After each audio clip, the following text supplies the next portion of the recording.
Point समझना है। बेटा तुम खड़ी क्यों हो क्लास में? सीट नहीं मिल रही, आगे आ जाओ, थर्ड लाइन में आ जाओ, थर्ड लाइन में बैठा लो बेटा इसको।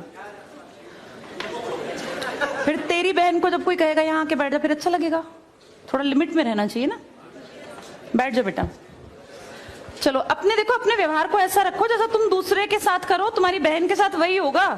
यहाँ नहीं, जहां वो कॉलेज में जाएगी वहां होगा, बस में होगा, ऑटो में होगा। समाज सबसे मिलके बनता है। तुम घटिया हो ना किसी के लिए, तो तुम्हारी बहन के लिए 100% कोई ना कोई घटिया। भगवान जो है कर्मा रिटर्न्स बैक है, ये सीधी थ्योरी है ये। और ये मैं अपने लिए भी मानती हूँ, मैं अपनी बेटी के लिए भी मानती हूँ।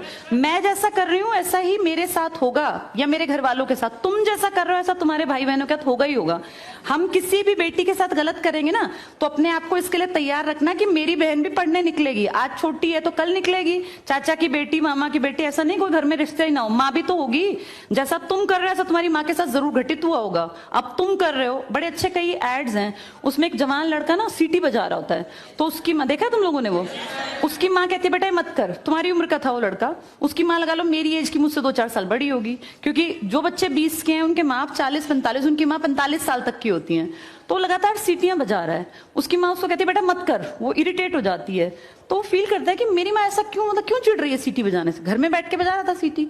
तो उसकी माँ को याद आता है कि जब मैं रोज बस स्टॉप पे जाती हूँ, 45 साल की अधेड़ उम्र की एक औरत, एक घटिया लड़का, मतलब ऐसे नहीं होते बिल्कुल ही घटिया जिनकी परवरिश हो, वो रोज उसको परेशान करता है, उस 45 साल की औरत को।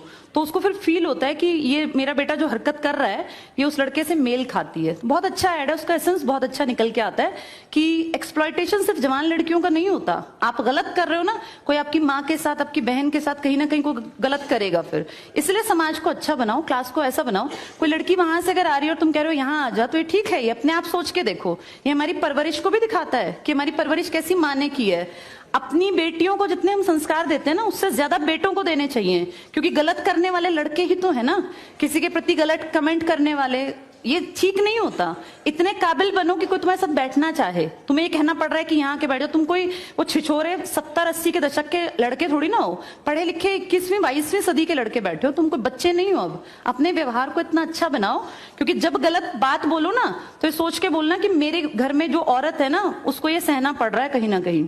तुम ही लोगों ने समाज बना रखा है, इसको घटिया बना लो चाहे अच्छा बनाओगे तो पूरा समाज अच्छा बन जाएगा। घटिया बनाओगे तो तुम्हारी माँ को भी 100% सुनना पड़ता होगा, क्योंकि ये कर्म है, ये किसी को नहीं छोड़ते। तुम सबको 4 दीवारी में नहीं रख पाओगे, तुम्हारी माँ को भी कहीं ना कहीं बाहर निकलना पड़ता है, चाहे वो मार्केट सब्जी लेने जाती हो, गाँव में रहते हो तो गली में तो निकलती है ना, उसको भी सुनना पड़ता होगा, क्योंकि समाज बनाने वाले तुम ही लोग हो।